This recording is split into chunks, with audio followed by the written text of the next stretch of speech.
Hey, good afternoon, everybody. Thanks for joining me once again on the Roaming Prepper channel.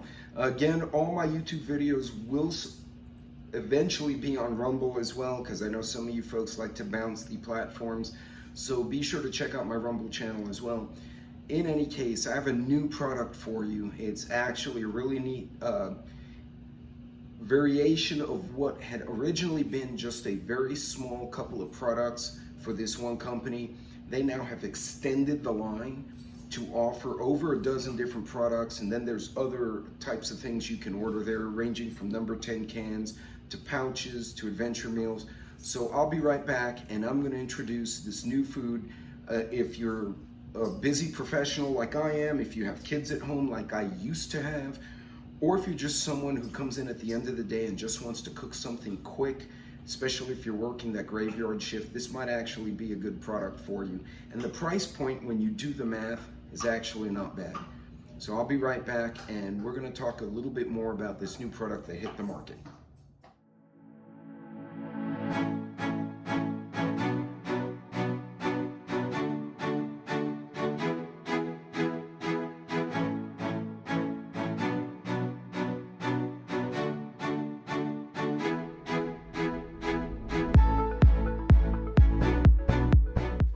Okay folks, so before I get started, I figured I'd let you look at the product while it was still closed.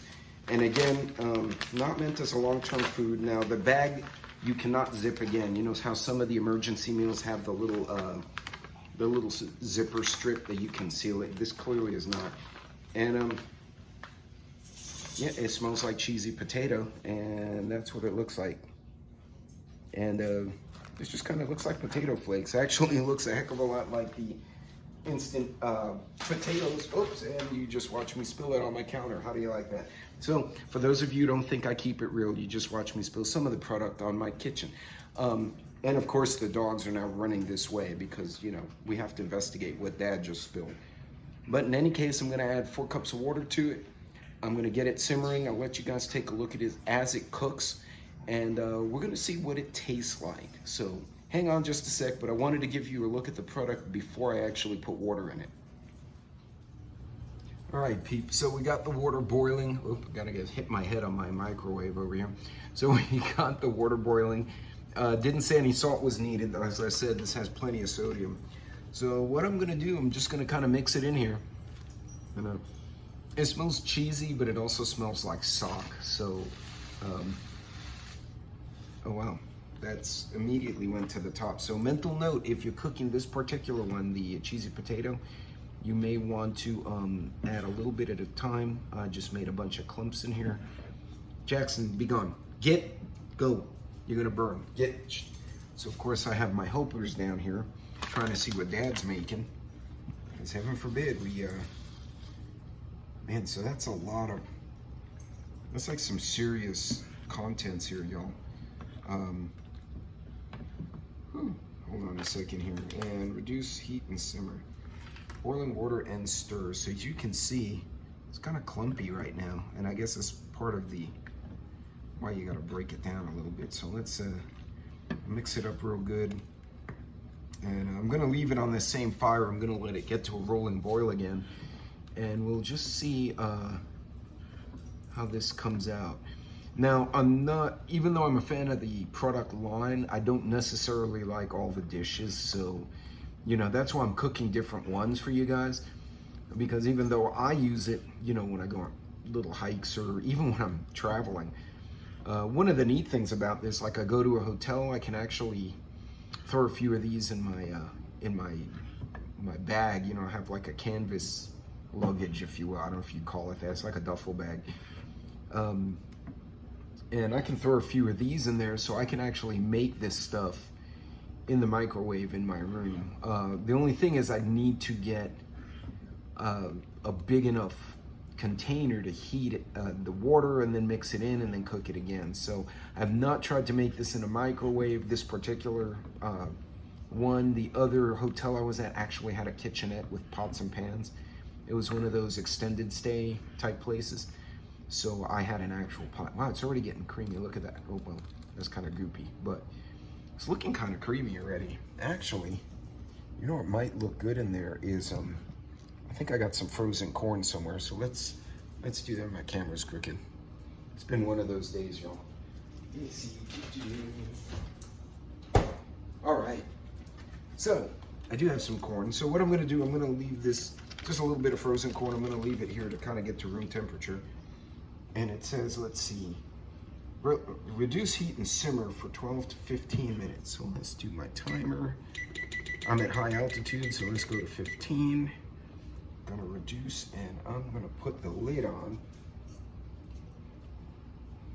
to let it heat. It doesn't say if I should cover it or not. So I'm just gonna let this puppy kind of hang out like this. And let me get this stuff off of the back. You notice some of it got stuck to the spoon, so I probably should have used a slotted spoon for the mixing. But then to serve it, I'd need a solid spoon anyway, so. All right, well, I'm gonna let this do this thing here. And we're gonna set this guy aside. And we'll be back in 15 minutes and see what we got. So hang on just a second, let's see what we come up with. All right, folks, so the alarm just went off, so we're gonna mix it and see what I've got. And smells good, I'll give it that much. Smells better than when I opened the package, that's for sure. So let's see, let me get a spoon here.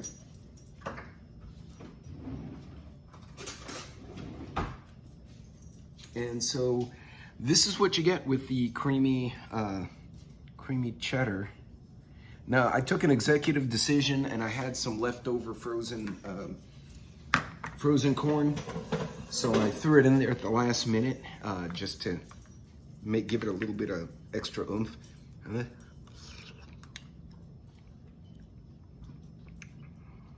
actually not bad. It's a little bit bland. Keep in mind, you can only put so many spices on this kind of meal. So, I know what'll spice it up. Hold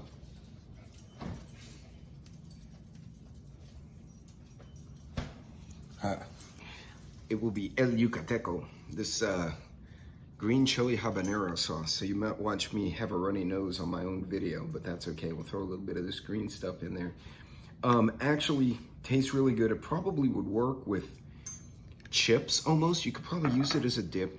I think this would be great as a soup all by itself, which is really what it's meant for.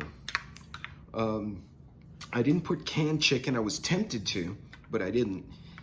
Actually, the canned chicken would work. Now, on the package, it says you can put some sour cream and bacon bits since it's a cheesy potato and give it kind of like that baked potato taste.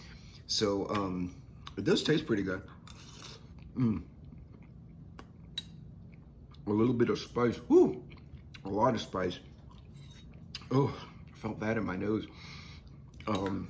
Yeah, no, it's actually not bad. I'll give you a close-up of what a spoonful looks like. So you can see it's actually kind of robust. It's not just like some soupy nonsense. It's now, I will tell you, in the past, I've cooked these types of meals and they give you that range, like 10 to 15 minutes.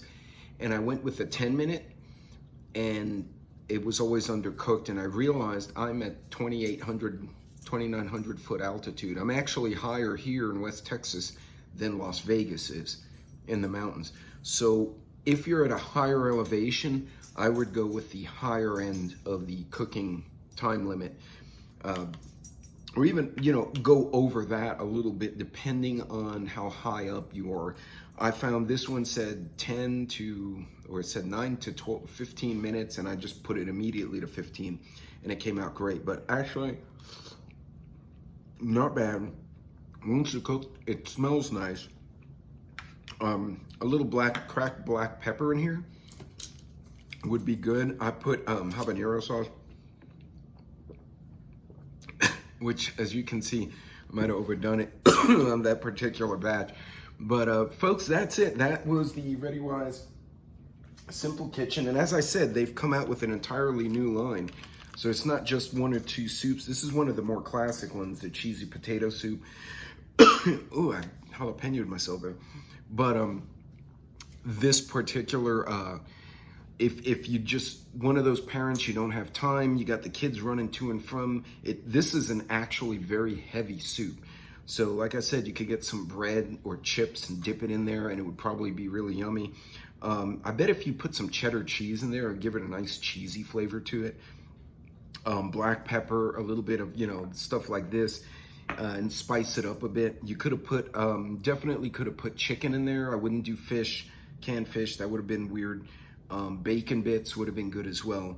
So again, this is just the raw product, and I threw some corn in there to give it a little bit of substance, extra substance to it, but not a bad deal. And again, when you do the math, if you get the 6-pack of the newer packets coming out, it's a 6-pack. Each pack gives 8 servings, and I guess, one of these little cups is roughly a serving.